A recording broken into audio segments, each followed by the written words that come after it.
And good day, good evening, good morning, wherever you are in the world.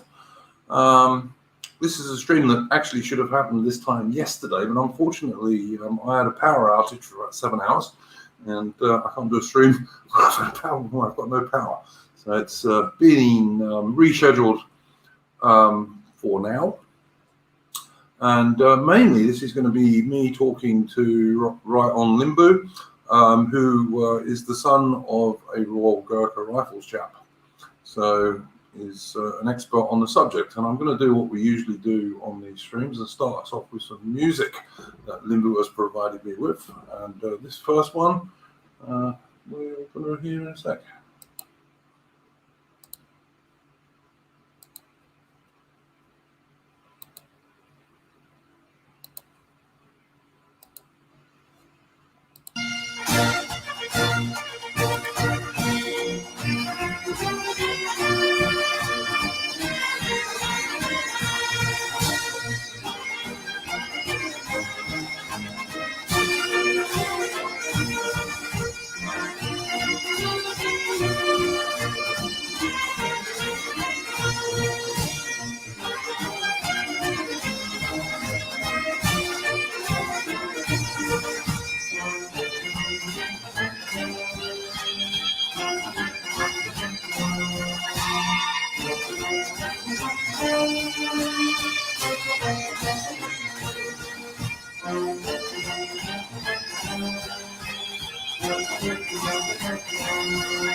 Okay, and that was AngloNepali, the Regimental March of the Brigade of Gurkhas.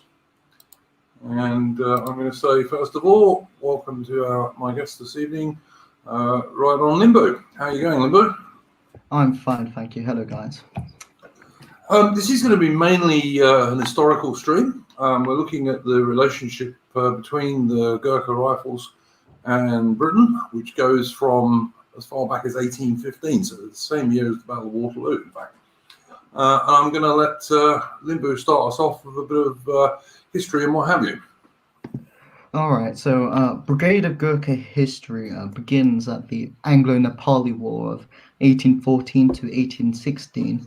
The years of the Gurkha incursion into northern India led the declaration of war on Nepal by the British East India Company in November 1814. It was a strange war at best, and the technology favored the British, and definitely, but the terrain and the localization favored the Gurkhas. So a mutual respect developed, and after the war ended with the Treaty of Segoli in 1816, both sides decided that they would be better to be loyal friends than enemies. And with the Treaty of Segol, the Gurkha regiments began to be raised as part of the East India Company army.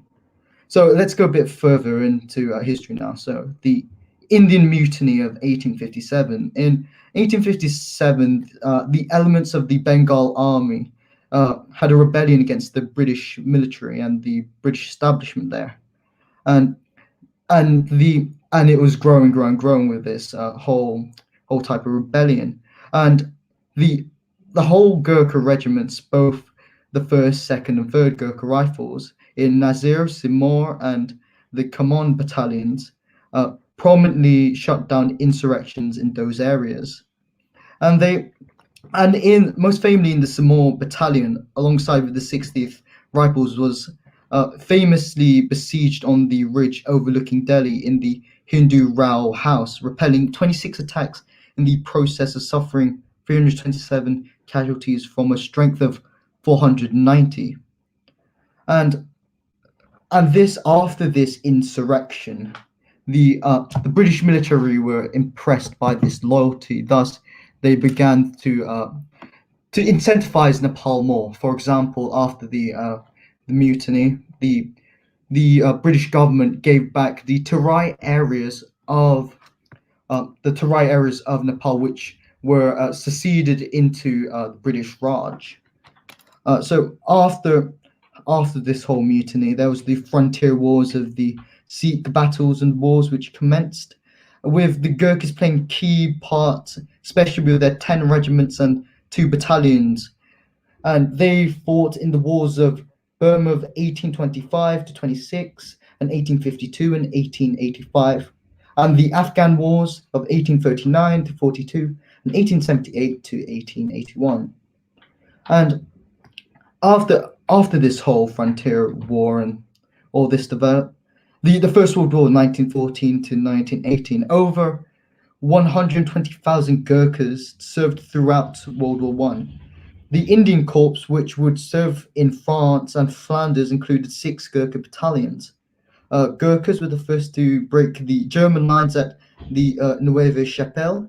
They fought against the Turks in Gallipoli, and they were alone, in which they secured the commanding heights of Sarir Bear area, I believe, and also areas in Mesopotamia and Palestine. And all the troops served under the British Crown, and most of them became eligible for Victoria Crosses in 1911. And the first Gurkha was awarded the Victoria Cross, rifleman Kulbir Thapa, on 25th of September 1915 in the Battle of Luz. Through this developed World War II to 1939 to 45. During the Second World War, over 130,000 Gurkhas served around the world. As part of the Eighth Army, they took part in all major battles in North Africa. In Italy, they distinguished themselves in Monte Cassino in the breaking of the Gothic line, and at Tavoleto and Medicina. In Asia, they fought in Malaya, Singapore, where they were part of the Shindit operations and won 9 Victoria Crosses in Field Marshal Slim's 14th Army. It recaptured Burma from the Japanese as well. And by this, there's the famous in the Indian independence 1947, which broke apart the Gurkha regiments.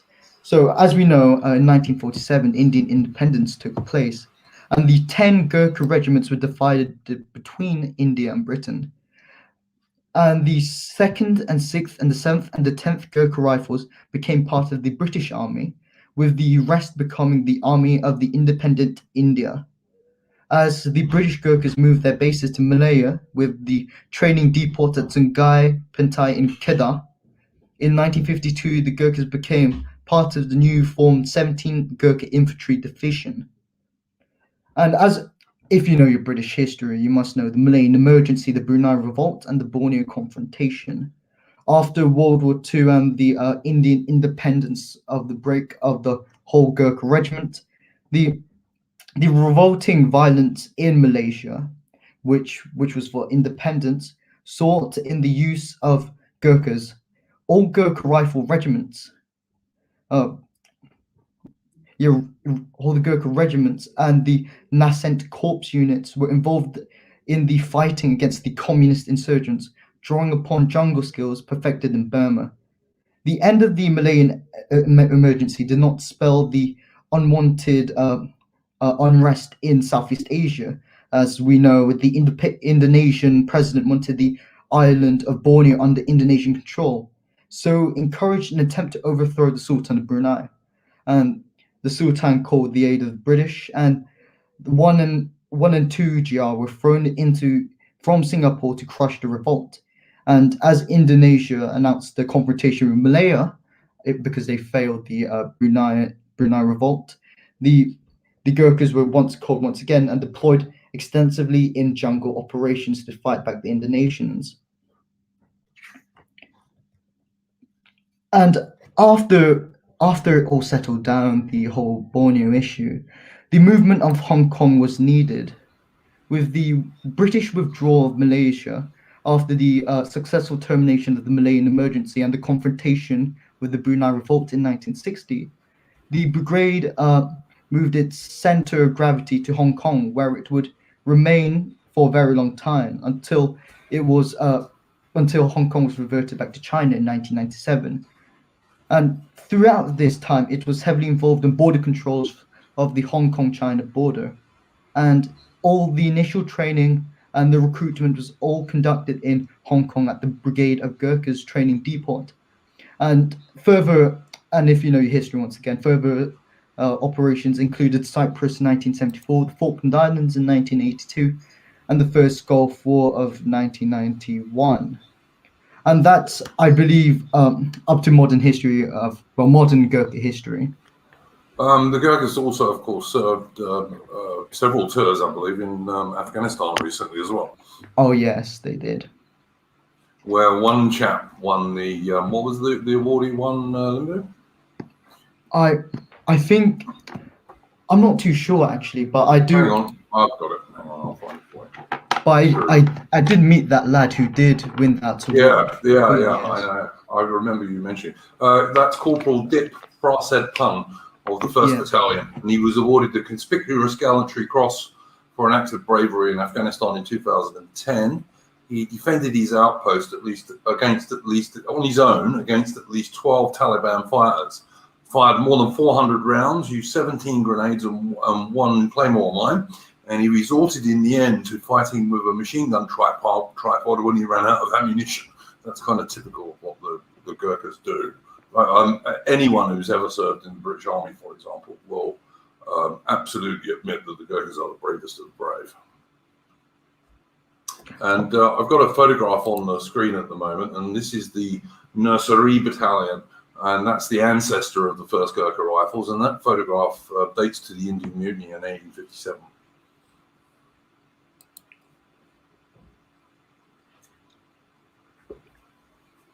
Just for people coming in, my guest this evening, Right Hon Limbu, is actually the son of a Royal Gurkha Rifles chap, so he knows what he's talking about.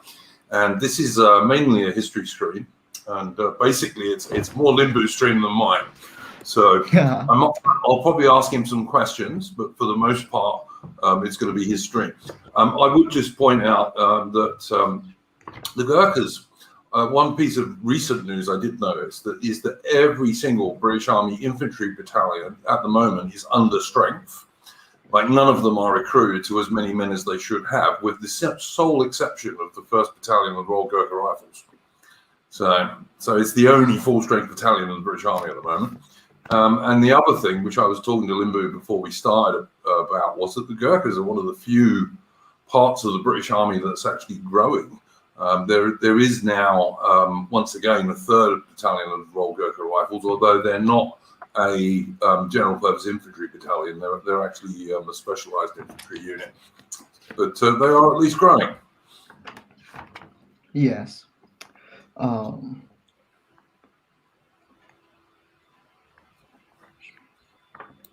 What should I touch on now? Because there's lots of things to touch on about the Gurkhas. Yeah, there is. I mean, one of the first things I think that is worth talking about is that, I mean, as you said, Limbu, when the Brits and the Gurkhas first became involved with each other, which was around about 1814, the Brits were extremely impressed not only with the courage and gallantry of the Gurkhas, but also with the fact that, unlike some of the people that they fought in India and what have you, the Gurkhas generally treated prisoners in a respectable manner.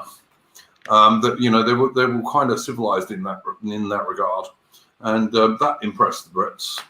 And that was one of the reasons that this friendship between the Gurkhas of Nepal and the British and the British Army developed. It's also worth pointing out that, like, Gurkhas come from Nepal, but not all Nepalis are Gurkhas, and I think probably Limbu can elucidate that a bit more, if you would, mate.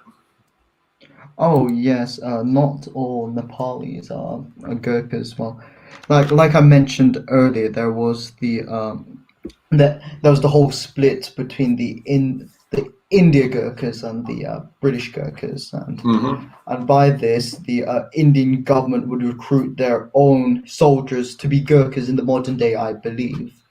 Yes, even though they do it via India, not through Nepal. While the current British Royal Gurkhas, they they recruit via Nepal through Yeah, Pokhara, I the believe. British Gurkhas are real Gurkhas. I think we could say Yes, that. yes, we can establish that. Yes, uh, to touch on Baron Badger, but also not just Gurkha infantry. They have engineer signals and clerks. Yes, you're Yep. very true with that.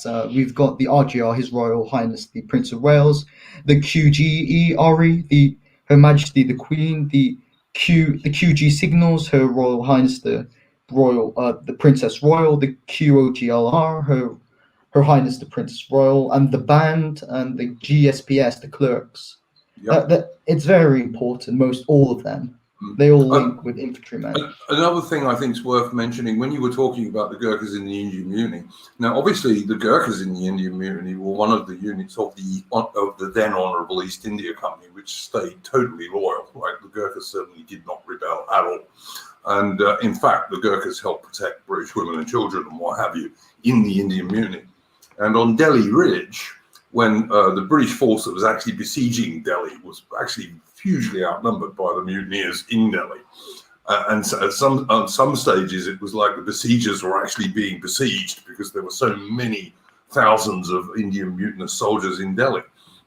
And the Gurkha Rifles and the 60th Rifles, the British King's Royal Rifle Corps, were actually holding a part of the ridge together, and often hugely outnumbered. And this is like one of the associations that the Gurkhas have today. They have, obviously, because they're the Royal Gurkha Rifles, you'll see that in full dress, like on the thumbnail for this stream. The Gurkhas wear rifle green because they're riflemen. But you will also notice that the Gurkhas have bagpipes in their band. So they also have a kind of association with the Highlands. And of course, actually the Gurkhas, you can't get much more Highlander than Gurkhas in some respects because they come from the mountains. So they have this interesting mixture in terms of the British Army of rifle regiment and Highland regiment traditions. And also there are Highland regiments that the Gurkhas are traditional friends with as well. Yes. Because they've been in action together and this kind of stuff.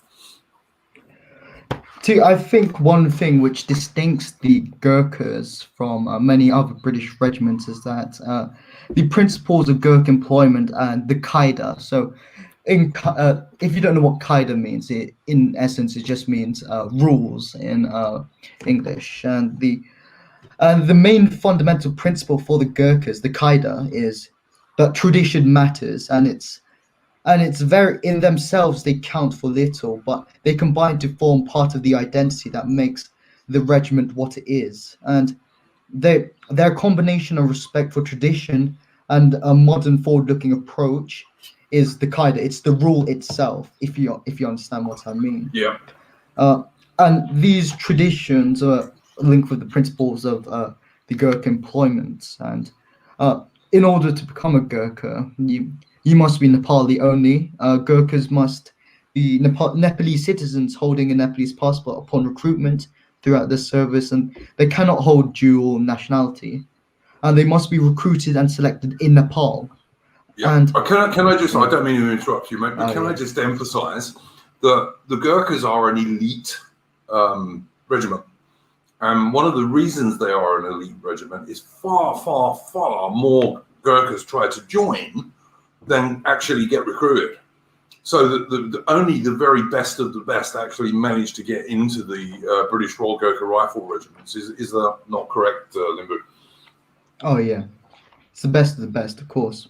Yeah, so they're actually a very elite unit, and likewise, those British officers who managed to get attached to, managed to become officers in the Royal Gurkha Rifles, there's a huge competition for that too, because it's extremely prestigious to be an officer, to be a British officer in the Royal Gurkha Rifles. So they're very, very much an elite unit in the modern sense. Oh yes, they're very elite. I mean, if you combine their Qaida, their characteristics, ethoses with how hard they train and their top to top qualification, one can consider them at the top. Mm. Yes, I think it was. I think you had this quote on your old thumbnail on yesterday's stream. Yes, I did. I had to change it so people noticed that the stream was different. I think Field Marshal Slim said this on the Gurkhas: the Almighty created in the Gurkhas an ideal infantryman, brave, tough, patient, adaptable, skilled in fieldcraft, intensely proud of his military record, and unswerving loyalty. And that sticks with many today, and that is why many would want to join, because they want that title. The thumbnail I had yesterday was actually an Indian Army officer who had fought he'd fought in the British Army in World War II, or in the Anglo-Indian Army in World War II, I should say. And the quote he had was, "If a man says he's not afraid of dying, he's either lying or he's a Gurkha." Yes. Which is kind of typical, really, of I don't think you will ever find a single British soldier who would have a bad word to say about the Gurkhas. Nobody. Yes. What else?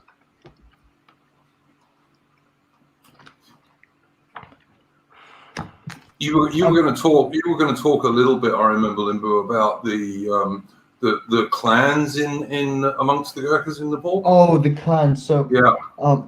So the caste system, so the CAST, I think I'm pronouncing it correctly, the caste system. It's so in essence, it's a bit like a caramel system where each surname and each tribe is to themselves, not in a necessarily bad way, but it's very localized Nepal. Thus, normally you would get, for example, Limbus and Sherpas. They come from the north of Nepal, so the the Everest mountainous parts of Nepal. Thus, they have an advantage of the long capacity and how hard they can take in stuff. Could I ask you, Limbu, would the Sherpas be classed as Gurkhas? Oh, yeah, the Sherpas would count as Gurkhas, yes. It's just the surname, yes. Sherpa, Limbu, yeah. Oh, that's cool. So the two guys who climbed Mount Everest first included not only that New Zealand chap, but also a Gurkha. That's cool. Yeah. Yes, I believe he was a Gurkha. Yes, the Sherpa guy. Someone's asking in the chat, did the Gurkhas take part in the Anglo-Boer War? No, they didn't. The British only sent white soldiers to the Anglo-Boer War. But they did, the Gurkhas fought in Afghanistan many times in the 19th century. I believe they took part in the Egyptian War in the 1882. I believe they did. Yes. I think there was a Gurkha regiment in the Indian contingent that took part in that war. And they also took part in the Boxer Rebellion as well. Oh yes, in China. Yeah, there's been many wars we've been involved with, but the most famous ones have been, I believe, because I've got a list here of most famous ones, and that was the Gothic line, so the Monte Cassio one, Burma, the Delhi 1857, Palestine, apparently that's quite famous. The Suez Canal, we were involved in that. Yeah. That was the Anglo-Egyptian War, I believe. But also the Monte Cassino battles in Italy in World War II. The Gurkhas were actually fighting against the German paratroops in that war, and they bested them too. So yeah, absolutely. Okay, I might want to talk a bit more about the Monte Cassio wars right now, because as we've mentioned, it's one of my favorite topics to talk about. So go for it. So Monte Cassino was a key position in the German army's Gustav line of fortifications on the western side of Italy, and one of the major barriers to an advance by the Allied forces in the Second World War. 3 Gurkha units, I think it was 19 GR, 12 RGR, and 27 GR took part in the first battle of the captured Cassino. On 18th February 1944, 27 GR, led with an Phoenix, they took 2 companies advancing towards the Hilltop Abbey. Within 800 yards of the objective, they came under heavy machine gun fire and became trapped in a scurb laced with booby traps and mines. 1-2GR also engaged in fierce fighting, supported by 2-7GR, but eventually both units were forced to withdraw. The men of 2-7GR, who had been behind the front lines as 1-2GR, bore the brunt of the defense, complained that they had to suffer a punishment without having been given the opportunity to respond. Within a month, the 1-2GR and the 2-7GR assault Allied attacks on the monasteries were halted due to the high casualty rates and lack of territorial gains. And finally, the Germans were outflanked by the GR support on 18th of May. And one thing to show, I think what I didn't mention was that the GR was stuck at that position for the entirely until the 18th of May. Yep. And by the way, for anyone in the chat, GR obviously is Gurkha Rifles. Yes. One of the things that the military do a lot is we use a lot of acronyms and initials and all this kind of stuff. And some civilians don't get it. So. Yeah, I hope I'm not complicating things. No, you're being very good, mate. You're being very good. You also rightly mentioned in your introduction that the Gurkhas played a very significant role in the reconquest of Burma in 1944. And in fact, that was the biggest defeat that the Imperial Japanese Army ever had on land. Like, none of the battles that the Americans did in the Pacific were as big as the battles in Burma, when the British and Anglo-Indian Army, including lots of Gurkhas, absolutely trounced the Imperial Japanese Army in 1944-45. I mean, just to simplify how great it was, during the Burma campaigns, about 9 VCs were awarded to the Gurkha regiments. So that shows the significance of the Gurkhas in Burma. Do you know off the top of your head, Limbu, how many VCs the Gurkhas have won in total? Well, I believe the RGR counts other VCs. So VCs won by commanding officers, for example. That would be Anglo-men. So sure. I believe that would be 23 if I'm correct. But I could be wrong. That's a hell of a lot of VCs. That's a hell of a lot of VCs. For anyone who doesn't know, the Victoria Cross is the hardest military medal to win in the world. There's no other country's highest award which is so difficult to win as the Victoria Cross. And if they say it is, they're lying. And if you want to know how true that is, just look at how many VC winners actually win it posthumously, i.e. they got killed doing what won them the VC. The Gurkhas have an extremely proud record for that kind of stuff. I believe we have 26 VCs. I've just searched up right now. Yeah, that sounds about right, man. That's a lot. For a relatively small part of the British Army, that is a lot of Victoria Crosses. And also, one of the Gurkhas' mottos is that it's better to die than live as a coward. So, you know. I believe there were some Gurkhas who were captured by the Japanese, and I believe so. There was some in Burma, because I was reading something, some citation online about the Gurkhas, and did Winston Churchill? I don't know. I don't think. Oh, actually, yes, he probably did, because Churchill took part in the Malakand Field Force in 1897, which was the great revolt on the northwest frontier of India, and Churchill took part in that, and there were certainly Gurkha regiments that fought there. So yes, I expect he did. Oh yes. Oh yes, sure. Yes he did. Yes. There would have been Gurkha regiments in the Malakand Field Force. I know there were, because I've read Churchill's book, The Malakand Field Force. So. Yeah. So there we go, Tyre 645. Yes, Winston Churchill did indeed fight alongside the Gurkhas. Also, Bill Slim, who famously was the commander in Burma, who totally wrecked the Imperial Japanese Army in 1944-45. Bill Slim was a British Gurkha officer. I think he transferred to the Gurkhas after Gallipoli, didn't he? Oh, yeah, I think he did. And the Gurkhas, by the way, also fought in Gallipoli. Yes, They took part in the Gallipoli campaign. For any Australians who are watching this, they fought exactly with the Anzacs. So basically, like if there was a hard battle that Britain was having somewhere, the Gurkhas were almost always involved in it. Yes. I mean, Limbu was talking earlier about the confrontation in Borneo when Indonesia wanted to take over Borneo and the British wouldn't let them. And the Gurkhas there were very often fighting alongside the Royal Marine Commandos. Yeah. Oh yes. What there was something which I had on my mind when we said Anzac, because there's this famous Gurkha Anzac story, but I can't seem to find it right now.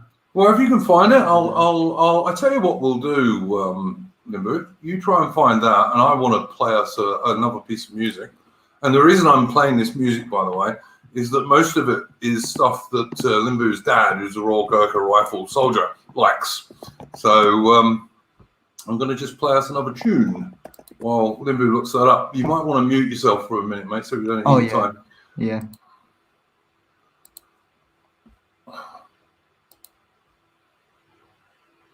Oh, there we go.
Okay, so that was an illustration of what I was talking about earlier, the fact that the Gurkhas have Highland traditions within them as well, so obviously they have bagpipes in their bands, which I think is a great advantage, because although I'm a Sassenach, I actually like bagpipes. I think they're very warlike. Yeah, even though you wouldn't consider a tartan very Nepalese in its culture and society, it's very much interwoven in Gurkha culture, especially. Don't Gurkha pipers wear tartan trews sometimes? Oh, I think they wear it most of the time when Yeah. they're out on doing their Obviously, stuff. in parade dress. Yeah, they wear tartan trousers, don't they? Yeah. Yes. Yeah, so I think I found I think I recalled my memory on the Gallipoli Anzac Gurkha thing. So Cool. the Gurkhas arrived a bit later in Gallipoli, and there was confusion in Gallipoli because of the terrain and the difficulties in the communications between technology of units. Yep. And although this was the case, uh, two 210 along with the Anzac military, most of the Australians and the New Zealanders managed to push further towards their objectives of Hill Q Yep. than any other units in the first day of the battle, until they were pinned down by Turkish machine gun fire. Although many recalled difficulty of the Australian accent of the Gurkhas, they if they could push that hard with their mentality and their toughness with the Australians and New Zealanders, one could imagine what else could they do in better advantaged terrain. And Yep. and even though the Hill Q didn't succeed that far, the GR continued with the Australians and New Zealanders continued their attacks over the course of the 8th of August, but on the 9th of August, within the view of their objective, suffered a 20% casualties to a Turkish counterattack and were forced to withdraw. The 10th GR had been the forefront of this bitter battle, nearly lost half of its effective strength in 4 days, while the August offensive was ultimately a defeat. So every 7th of August, 2RGR holds a memorial day for those Anzac and Gurkha men who served in Gallipoli. That's a cool tradition. Yes. Yeah, that's a cool tradition. One thing I should also mention that I'm sure Limbu knows is that when the British were recruiting parachute regiments in India in World War II, mainly to fight against the Japanese, most of those paratroopers turned out to be Gurkhas. So there were loads of Gurkha paratroopers, which is something I wouldn't really want to face. Fair enough. There's, if I am correct about a few Gurkha regimental days, on March the 1st we have Matilka Day. So Matilka Day commemorates the 1st and 7th GR's role in leading the 48th Indian Brigade advance on Matilka in Burma from the north, and their attacks on the northeast corner of the town, which commenced on the 1st of March 1944. And they advanced and encountered the pockets of the Japanese resistance, and ultimately, under the command of Field Marshal Slim, he said, "One of the nearest, most workmanlike bits of the infantry armored minor tactics I have ever seen." And on the 1st of July, this is well known, the Royal Gurkha birthday, and it's the origins of the RGR are given in the history selection of is just given in the history selection, and the regimental birthday reflects the formation of the RGR, I believe, after 1991. that was when everything changed, because I like for a lot of the late post-war period, a lot of the Gurkha Rifles were based in Hong Kong, as Limbu mentioned earlier. And when Hong Kong returned to the Chinese, which I think was a great mistake by the British, by the way, but there we go, the Gurkhas were redeployed. So these days, one Gurkha battalion is usually serving in England, where it can be deployed worldwide, and another battalion is normally serving in Brunei. I believe that's correct, isn't it, Limbu? Yes, that's correct. To quickly squash a claim, the Gurkhas aren't mercenaries. No, we aren't paid to fight. We take oath under God Queen country. Yeah, so that's actually, just false. yeah, Aquila Tempeste, I'm just not going to stand for that, mate. That's just not true. You are never, ever going to find a British soldier, like, including myself, who will say a single word against the Gurkhas. And the Gurkhas actually swear allegiance to Her Majesty the Queen, so they are not fucking mercenaries in the strict sense of the word at all. It's just not true. No, I mean, I've seen this many times, especially with, it's normally Argentinians who point this out in forums, saying, "Oh, the Gurkhas are just useless mercenaries, just well, yeah, just for money." and yet, Limbu, and I'm an old bugger. I'm 56 years old, guys. Okay. Oh, now he's just being well, you're just gone, mate. Sorry. Yeah. See ya. You're blocked. You don't say that on my channel. I'm sorry. No, disappointing. But listen, the Argentinians, when they heard that the Gurkhas were being sent to the Falkland Islands, were absolutely shitting themselves. Yeah, they were shitting themselves about that. You know, the Gurkhas had a huge psychological effect on the Argentines before they even arrived, just when the Argentines knew they were coming. So I'm not going to take that. But honestly, guys, I don't ban people from my chat if I can avoid it. But you say that sort of crap and you're getting banned. So there we go. One thing we have to talk about, as I'm sure you know, we have to talk about the cookery. Oh, the cookery, yes, the famous sword. Some people could say. Yeah, well, sword, fighting knife. I don't know what you'd call it, but it's a unique Gurkha weapon. Yes, a unique Gurkha weapon, the cookery.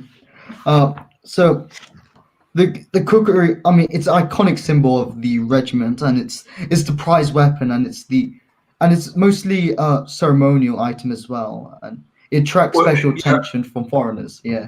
Still gets used in action, though, doesn't it? It still gets used in action, definitely. You know, if the Gurkhas get into hand-to-hand combat, they're going to use a cookery.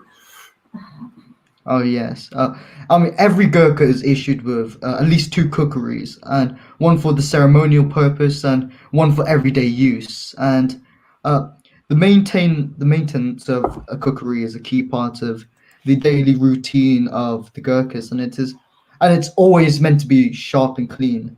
And cookery should only be presented to particularly deserving people at the direction of the field officer. There was this famous BBC documentary called In Our Time, and it was a doc, and on the 4th episode it touched on the Gurkhas and Hong Kong, and for rebelling soldiers, which is not likely. Well, not even a rebelling soldier. This soldier he failed to tidy his bed correctly by 1 milliliter, and he had his cookery stripped of him, and that shows to many that the cookery is his prized possession. It's his jewel. Absolutely. And of course, there are a lot of myths around the cookery. I mean, one of them is that the Gurkhas can't draw it without drawing blood, which is absolute nonsense, which I'm sure Limbu will confirm. Yeah.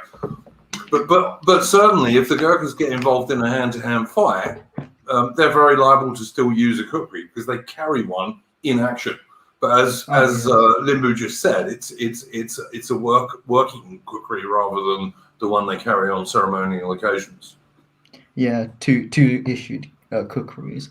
I believe some recruits, when they do come into the British Army, they bring their own cookery, as it's mostly handed down through their family from their forefathers. Is it true, Limbu, that lots of sons follow fathers into the Gurkhas? Like, is there a lot of family tradition? Oh, there is lots of family traditions when it comes to the Gurkhas. It's more of a following in step for tradition and following following the order. So yeah. And another thing I wanted to talk about in Nepal, I know there's a British Army Gurkha charity that does a lot of stuff for villages and stuff like this, isn't there? Oh yes, that's the Gurkha Welfare Trust, if I'm correct. Yeah, I think you're right. Yeah, like they'll build wells in villages or put in they'll put in taps to wells and all this kind of stuff. Oh yeah, they provide financial, medical, and development aid to Gurkha veterans, especially in families, communities. So yeah. And like retired Gurkha veterans in Nepal are like they're respected members of the community. Is that right? Yes, that as I mentioned earlier, how Nepal is very secured off, not because it's very tribal. Well, it's not very tribal. It's because they of the mountainous terrain and how dangerous it is to go to one village to another. Thus, everyone's just local. It's just community, and you don't normally see people going out to other communities to do whatever or not. It's so yes, they would be considered very much big in their own community, very much even bigger than a local legislator, because they fought for the queen. Yeah, and like, when the Gurkhas are recruited, like if they pass the very stringent recruiting test, and like you get thousands of young chaps turning up for a few hundred places every year, and if they actually finally pass, when they do pass, they have to swear allegiance to Her Majesty the Queen, and there is a portrait of Queen Elizabeth II and a Union Jack on which they have to place their hand in order to swear it. It's every year. Yes, so they do it twice. I've touched on this in one of my YouTube videos. The Kasam Khan ceremony. They do it. They place the truncheon and they swear allegiance and oath. Even when they get promoted, they reaffirm this once again by saying, "I swear oath to Her Majesty the Queen and her holy gods." Yeah. I swore allegiance to Her Majesty the Queen when I joined the army as an 18-year-old, and I take that seriously. I mean, I worry a bit about what's going to happen to the royal family in the future when Her Majesty the Queen finally passes, which I hope won't be for many years. But I have a deep respect for Queen Elizabeth II. She's the longest reigning monarch in British history, and I have never seen her do anything bad, to be honest. So there we go. Yes, I would just say to Jobu, if he's still listening, just before you came into the chat, mate, we were actually talking about the Gurkhas fighting alongside the Anzacs. So when you finish work, you might want to come back and listen to the stream. Yes. We've also had another question in the chat from Tyus. Who would want to fight, the French Foreign Legion or the Gurkha soldier? I would say the Gurkhas every single time. The Gurkhas also. I would always say the Gurkhas. Also, there was this. I think he got this question from not a documentary, but there was this TV show on which military soldier through the history. Yes. And I saw it. And the Gurkhas outbeat the French Legion men, and they had a Gurkha captain who easily outbeat that French legionnaire. Yeah. I listen. If that was me, I would say that the Royal Gurkha Rifles will win every time. In fact, I can't think of anyone who the Gurkhas would fight who they wouldn't beat, to be honest with you. And I think that's a fairly typical ex-British soldier view of the Gurkhas. Okay, what is this? She did try to warn Brits a number of years ago about the. He's talking about Queen Elizabeth II. Listen, I would just say, chaps, that this is a history stream. Okay, this is not a politics stream, so I don't want to get any involved in politics.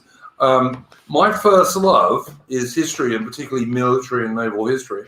So this is the kind of stream I really enjoy. I do politics streams because I think we have to these days, but I don't do them because I like them. I do them because I think we have to. If I was going to do stuff for fun and stuff I really enjoy, it's this kind of stuff, which is like history and particularly military and naval history. And on that note, let me give a personal story. When I was in the British Army, if you went into Aldershot on a Saturday night, which I do not recommend to any civilized person, by the way, Aldershot is a shithole. Unlike Portsmouth, which is Portsmouth is the home of the Royal Navy, and Portsmouth is a relatively civilized town on the whole. But if you go into Aldershot on a Saturday night, the home of the British Army, again, not something I would recommend to civilized people, but if you do, the only people a very large and very drunk group of the parachute regiment won't pick on are 5 or 6 Gurkhas sitting in the corner of a bar in sports jackets and ties, because that's how the Gurkhas, at least in my day back in the 1980s, if ordinary Gurkha Rifles would generally have a sports jacket and a tie on when they went out on a Saturday night. And you'd get a little group of 5 or 6 Gurkhas sitting quietly in the corner of a bar. And even if like 20 drunk paras came in there intent on starting a fight with anybody else, they wouldn't do it with the Gurkhas, which tells you something about the Gurkhas. Oh yes, on uniform, especially mufti. I think that's the term for casual uniform. Yes, it is mufti. Yeah, absolutely. Your mufti. One thing that I've noticed is that many recruits is mufti. They, especially on a weekend, they, unlike their other friends like the parachuters and the other guards, they always wear that same military mufti issued by the military. That of a grey polo vest and just black school shorts, and they're wearing of black polished shoes. That's it. And it's a bit like your story, Duke. They are very formal, the Gurkhas. Even to this day, they like to have a decorum to themselves. Well, when I was in the army, I tried not to drink in pubs which was full of squaddies, to be honest. Just wasn't my thing. And I tended to wear a sports jacket and a tie and so on. And I generally got accused of trying to look like an officer.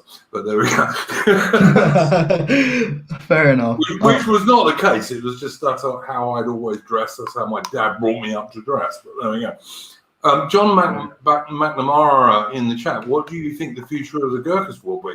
Well, before I pass that question to Limbu, I will just point out, we said at the beginning of the stream, that the Gurkhas are one of the few bits, the very few parts of the British Army that are actually growing. Like there are about 900 more Gurkha soldiers now than there were in 2018. But I'll pass the question on to Limbu. Well, for the Gurkhas, for the regiment itself, I worry for it. However, I have a quite white pill mentality for the Gurkhas, as its number one rule is tradition.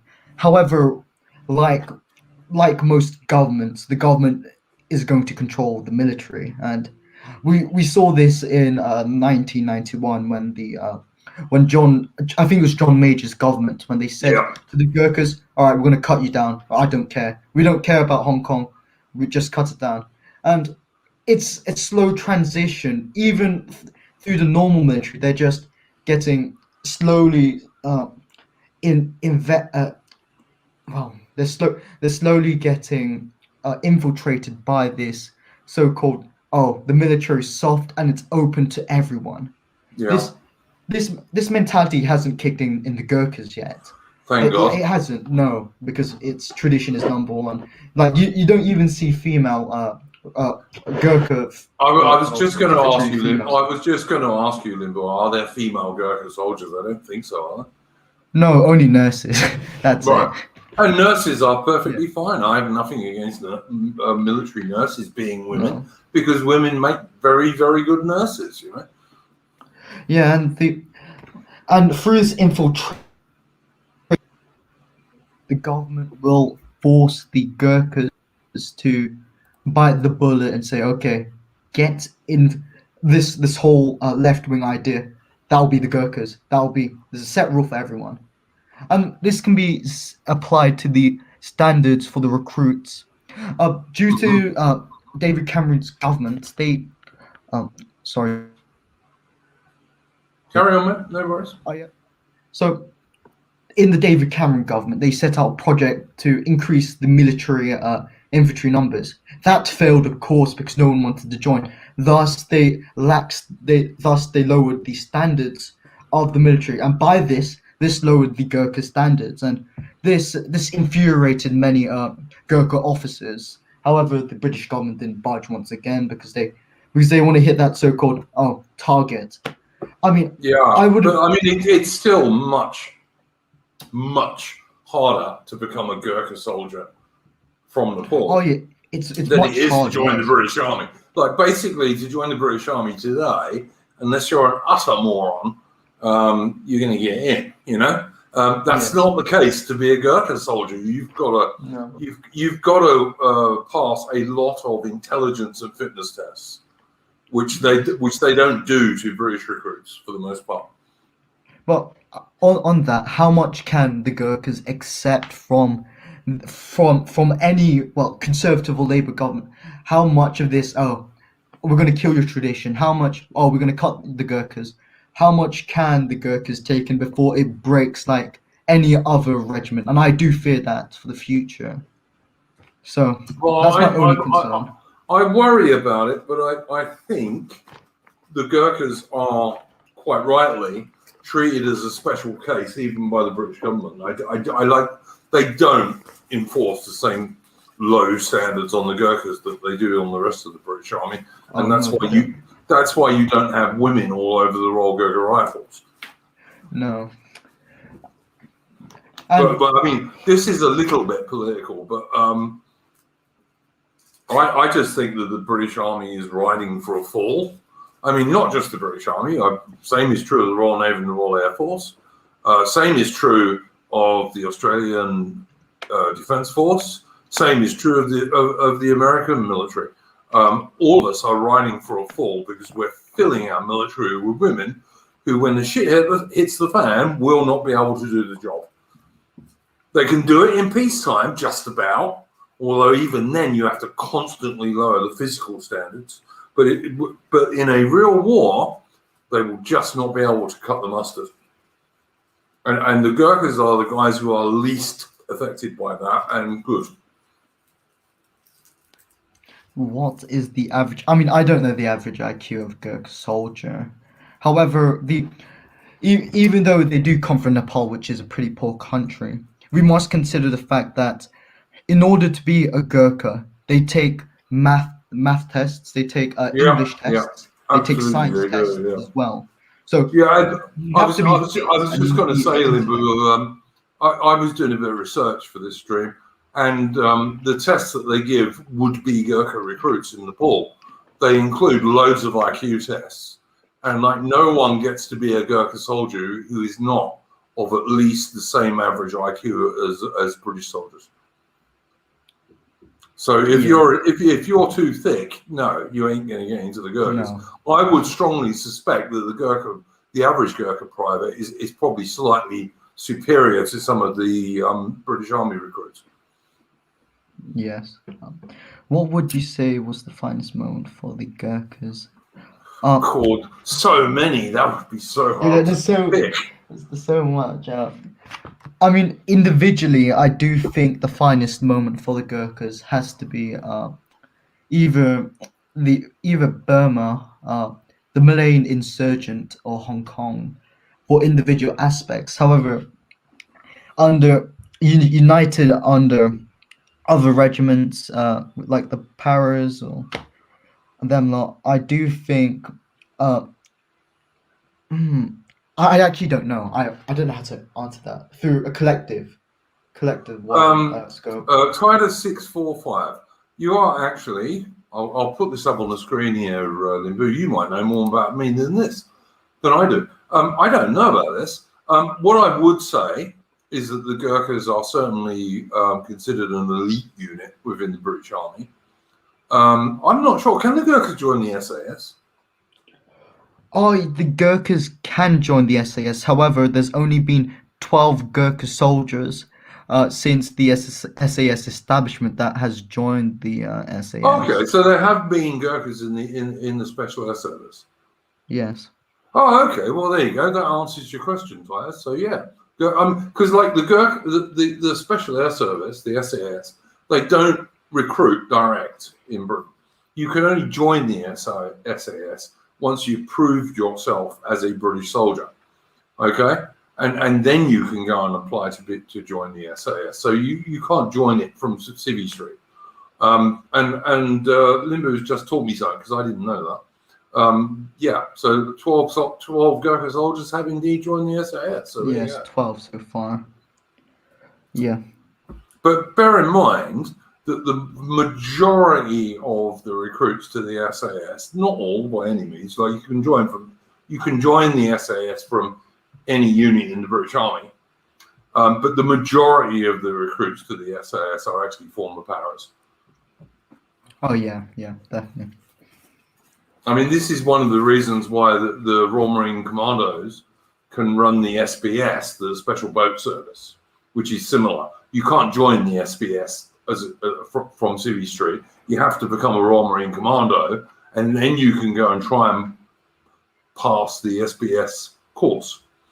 And people wonder how this happens because, like, you know, there's only 3 Royal Marine Commandos. In fact, there's only 2.5 now, really. But anyway, the reason that is the case, and it's pretty similar to the SAS, is that most SAS recruits are actually former paras. Like, there are people from every regiment in the British Army in the SAS, but most of them are former parachute regiment, and that's why the SBS, the Royal Marine equivalent as a special force, they can manage perfectly well from 2.5 commandos because, you know, actually the Brits are recruiting most of their SAS soldiers from the 2.5 British parachute regiment units, 2.5 parachute battalions, I should say.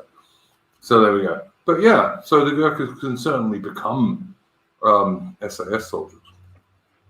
Yes. And I'm pretty sure too, I think to finalize that question, on Gurkhas considered commanders, maybe not. I'm not entirely sure. However, I do know for a fact when the Malayan insurgency did take place, the British did send the Gurkhas on secret missions, and through the Indonesian supposed invasion, they sent them on secret missions behind lines, infiltrating and killing backline support for the Indonesians. Well, as you pointed out earlier, Limbu, in World War II, the Gurkhas formed a significant branch of the Chindits. Yes. Who were like specialist units that went behind the lines and fought against the Japanese. So yeah, the Gurkhas can absolutely do that. And the other thing I would say is that most British Army jungle training these days, the British Army do a little bit of jungle training in Belize, in Central America, which used to be British Honduras. I think it used to be British Honduras. They do a little bit of jungle training there, but the vast majority of British Army and Royal Marine jungle training is done in Borneo and Brunei, and you'll quite often find Gurkha instructors involved in that stuff. Yeah.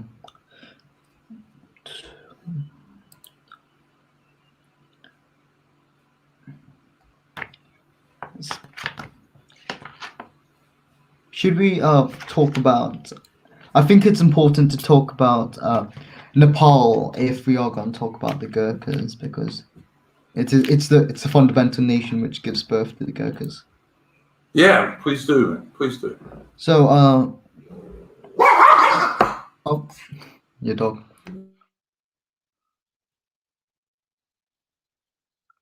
Oh, okay. Let me instead of answering that, let me answer John McManara's question. How did the Gurkhas come to be? It seems like such an oddly specific ethnic group to form an elite regiment. Well, it is ethnic. It's Nepalese only. That's one of the traditions, rules. In order to become a Gurkha, you must be ethnically Nepalese. You must be a Nepalese citizen, and you can't hold dual citizenship. Historically, the Gurkhas came to be, like I think I mentioned this in the early part of this stream, through the Anglo-Nepali War. as the British had the did Britain ever? No, the British never No, invaded no, they Nepal. never did. No. The No, Gurkhas are allies. They were never subjugated. They are allies who join of their own free will. yeah, through the Sengali Treaty. Yes, yeah. I think Limbu mentioned this. Like at one stage, the Gurkhas were doing raids into British East India Company territory, and that's kind of what brought on the Anglo-Nepali Wars. And during those wars, the British were extremely impressed with the bravery and courage of the Gurkhas, but they were also impressed with the fact that the Gurkhas treated British prisoners extremely well and didn't torture them or kill them or anything like that. And that very much impressed the Brits, and combined, especially with their extreme bravery and tactical skill, that's why Gurkhas ended up getting recruited into the British Army. Yeah, Sorry, I didn't want to interrupt you there. Oh no, you said it. You said most of my points already. Yeah. One thing we maybe want to touch on is religion. What tends to be religion and so on in amongst the Gurkhas? So, religion, funnily enough, they aren't Catholic. No, most of them No, are. I know you are, but most of them are not. Yeah. Most of them are. Because Nepal is a very deeply spiritual and religious society. The majority of Gurkhas would identify as Hindu or Buddhist, and whether it be through faith or through custom. There are, I believe, Christianities and Karatis. So Karatis are a mix of Buddhists and Hindus. Mm-hmm. While yeah, there's some Christians in the Gurkha regiment, but it's just a rare few. And each brigade of Gurkha unit is assigned with a Hindu Pandit or Buddhist Lama. So that's the equivalent uh, of a military chaplain, padre Yeah. of sorts. Yeah. So, Yeah. Here's a question for you, Limbu, which I know you've already answered. Limbu actually answered this early on. As far as I know, the only other country that recruits Gurkhas is India. But as Limbu pointed out, Indian Gurkhas are not actually recruited in Nepal, so not all of them are actually Gurkhas, really. no, it's not. It's not that. It's not that significant as well. Although historically it is significant. To this modern day, many Gurkhas would reject the label. The Gurkhas are not Indian. The Gurkhas are Nepalese. So Obviously, yeah, absolutely. obviously, So, yeah. absolutely right. Okay, before we're going to ask some questions from the chat to finish up. But before we do that, are there any more points that you specifically would like to bring up there, Limbu? Well, the army values and standards of the Gurkhas is very much intertwined with Nepalese society. Even though I don't very see Nepalese society very highly because I'm a British simulist and British exceptionalist. I definitely in Nepalese society there is a loyalty to family, loyalty to community and tribe, and there is strong adversity towards other people as well, which we do. This is all good traditional stuff as far as I'm concerned. Yes, and that intertwines with the Gurkha regiments and with our recruits today. Yeah. I mean, like I said, I think Britain is lucky to have the Gurkhas.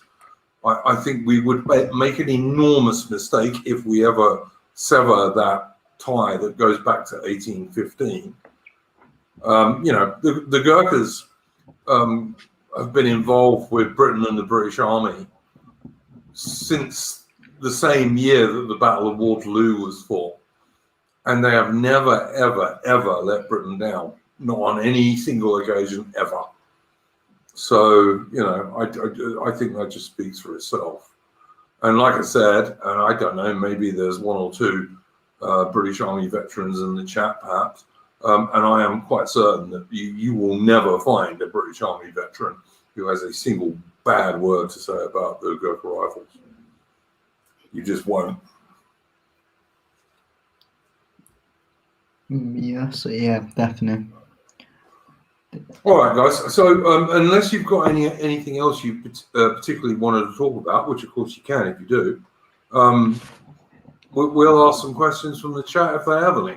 I mean, although we've answered quite a few already, but have you got anything else you'd like to bring up particularly, Limbo? No, I mean, do you have any questions about the Gurkhas, June? Oh, crikey. Let me think. Well, a couple of them have been answered. One thing there's one thing I'd point out that although I've spoken to you about this before, you will find people who collect military arms, military weapons, and who collect cookeries, for example, will often argue about the couple of notches in the bottom of a cookery, yeah? Yeah. And I know I've spoken to you about this before, and that's a religious symbol, isn't it? Well, the two meanings. I originally thought it was the religious meaning of the little semicircle there. However, Yeah. there's some information that it could be that blood does not slip on the actual Yeah, handle of the I've cookery. seen that, but it doesn't make any sense. And if you actually try and demonstrate, it doesn't work. Yeah, I think you have a point there. However, it was from the documentary Throughout Time. It was the Gurkha Hong Kong one of 1970. So I do hold that as a citation. Oh, fair enough. But listen, what I've seen is that it's basically a kind of Hindu thing.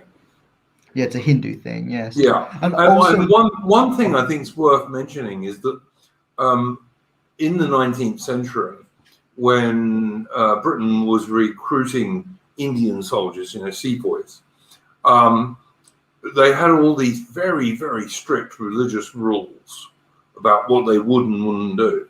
I mean, part of the reason the Indian Mutiny started was because, falsely actually, there were rumors spread about the cartridges of the new rifle.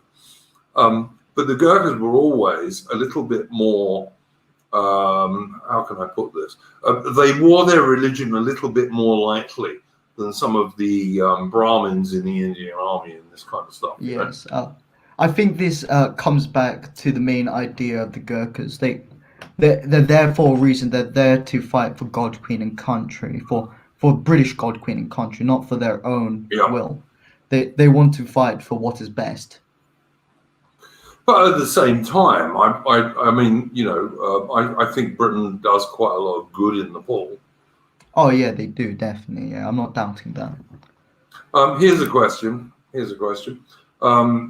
Someone whose name I can't possibly pronounce because it's all runes, says, what do they get from their recruitment? Meaning, why do they sign up and what's their motivation?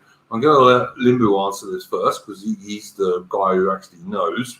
And then I'll give my views. The meaning of being recruited as a Gurkha is that title, and like I said before, it's the idea of doing what's best for his community. It's doing what tradition would say and what society would say, and that is, go be a Gurkha, go work for the brigades, the British Royal Brigades of Gurkhas. So, I think that is a motivation for many young recruits. While monetary and financial and all that mercenary crap, many people would espouse that. Certainly, that would be a last thing which comes into mind. Like my father told me a story when, at his time when he was a young recruit, he when they were doing little cultural tours, he felt really very engulfed in British tradition, and he was very proud to even be a Gurkha. Not because of the money, it's just because of that title, being a Gurkha and fighting for his own meaning. Yeah, absolutely. I mean, look, the Gurkhas, as anyone in the military knows, are honourable, good, and very brave men. So there's that. I mean, also, of course, Gurkhas get the same pay as the British Army does, which in terms of Nepal is a reasonable salary. It's a good salary. And also, of course, if they serve long enough, they get pension, and they're regarded as respected members of their community. But also, going back to what Limbu was saying, it's very common for fathers to follow sons, or young chaps to follow their grandfather into the Royal Gurkha Rifles. It's not pure mercenary stuff. There's tradition and real tradition amongst the Gurkhas themselves. So, as Limbu was just saying, so it's not a simple question. Yeah. Also, to quickly answer John McBernard's question, during the Sangreeli Treaty, the British Company, East India Company, yes, the army was very impressed by the Gurkhas' tactics and skills, and they wanted few Gurkha men to fight for their platoons, so they did on the deal, and then just expanded. Yeah, and like again, I'm going to say this again because I've said it twice already. The other thing the Honourable East India Company were impressed with was that prisoners the Gurkhas captured weren't tortured or killed. You know, they were treated in a civilized manner. So again, same story. Yes, I think that's all the questions given. Okay, well, I don't know, guys. I hope we've covered like most of the stuff you'd like to talk about. If anyone else has got any questions, ask them now, because now's your chance. Maybe while you're at it, go subscribe to me. You know, good. Oh yeah, absolutely. Limbu, please do show your channel, mate. Go for it. Yeah, I believe I'm at 145 subs right now. Okay, but you need to say exactly what your channel name is, and put it in the chat. You should, if you can't, I'll do it. Yeah, I'll put it in chat. I think you can. Yeah, I can. Yeah, there. I haven't seen it yet.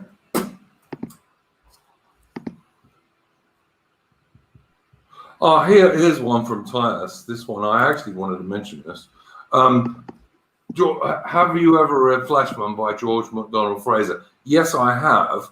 But more important to what we're talking about this evening is that George MacDonald Fraser was a soldier in the 14th Army, the Forgotten Army, the army that reconquered Burma in 1944-45 and inflicted the greatest defeat on the Imperial Japanese Army that they ever had on land. And George MacDonald Fraser wrote this excellent book called Quartered Safe Out Here, which is a reference to British soldiers serving in India. And he makes the point repeatedly in his book about how good the Gurkha soldiers were who he was fighting next to. He was a soldier in the Border Regiment, I do believe, in the British Army. And he repeatedly talks about how good the Gurkhas were. So, yeah, good point. Still haven't seen your thing coming up here, Limbu. Oh, I haven't. Maybe it's best if you post it. Put your link in the private chat, and I'll put it in the comments.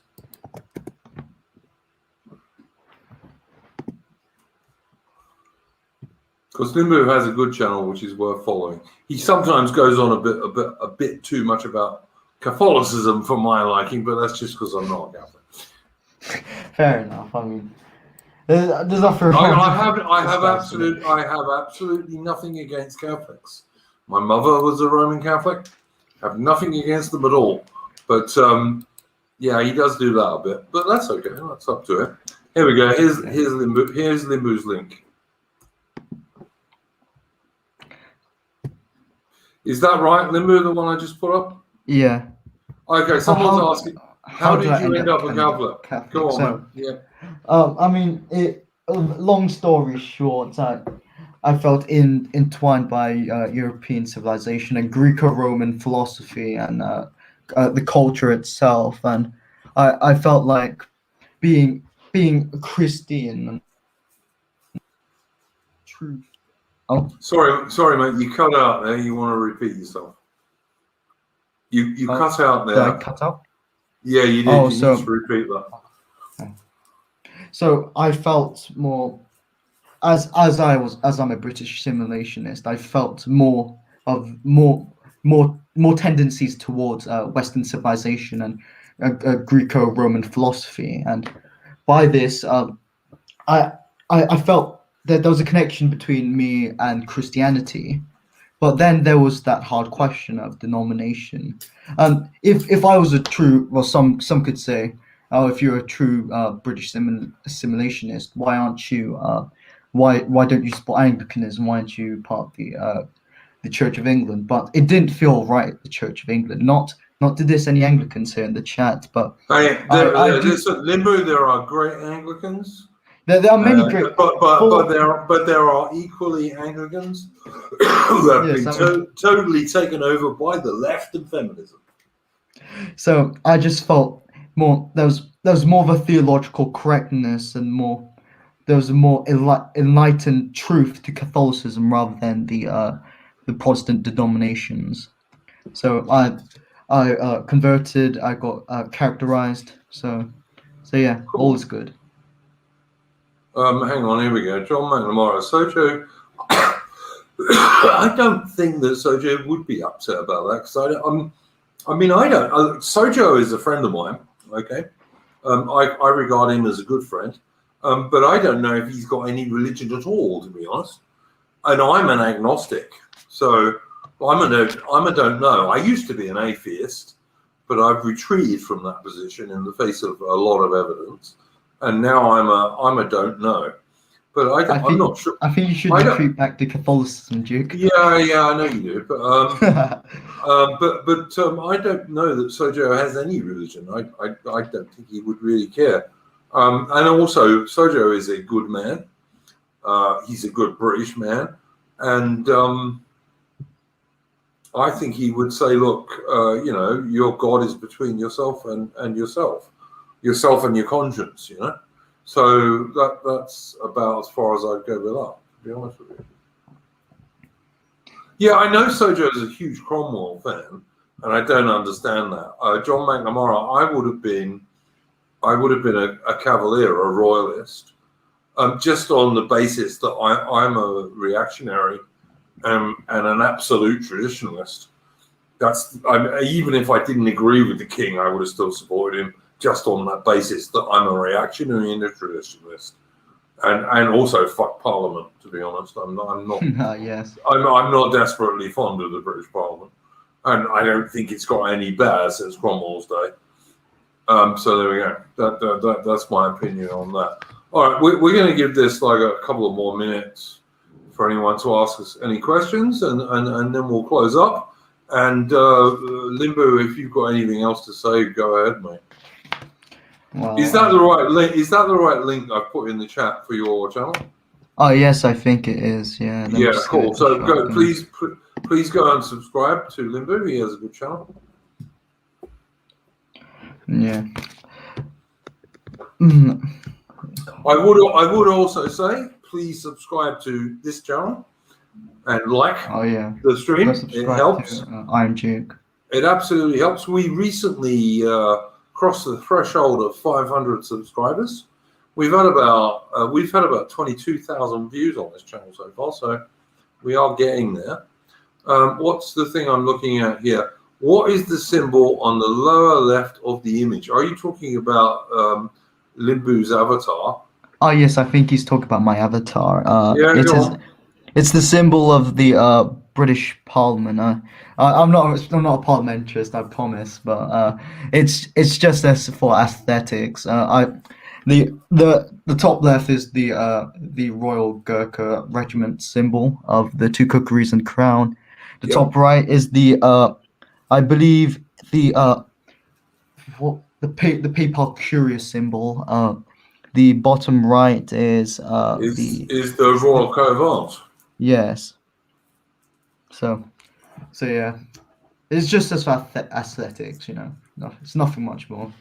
No, that's fine. That's fine. Listen, look, one of the things you will find about my channel and the people who come on this channel from my Discord is that we don't agree on everything, but that doesn't stop us being mates. You know, you don't have to agree on everything.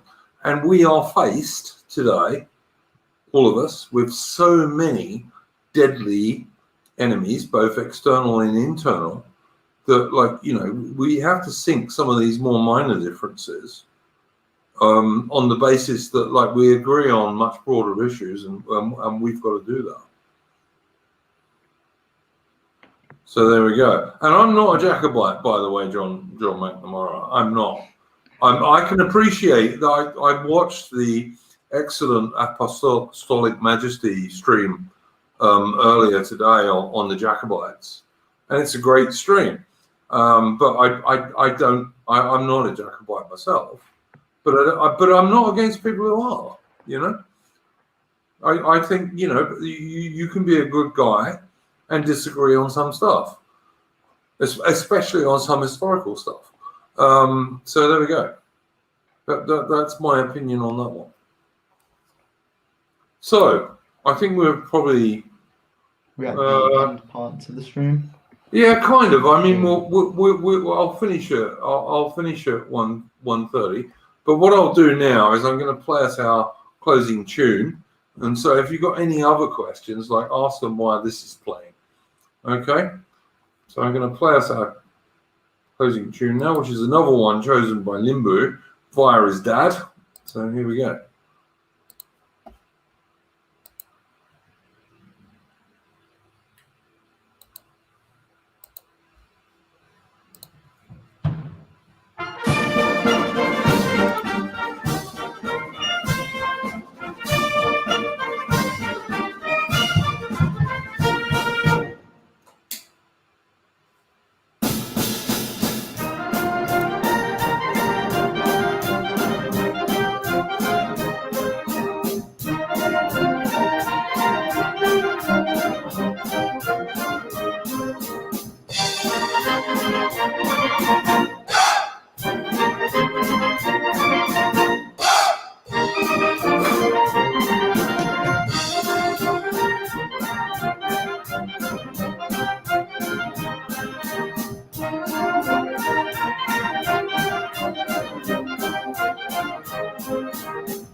So there we go. That was the cookery dance.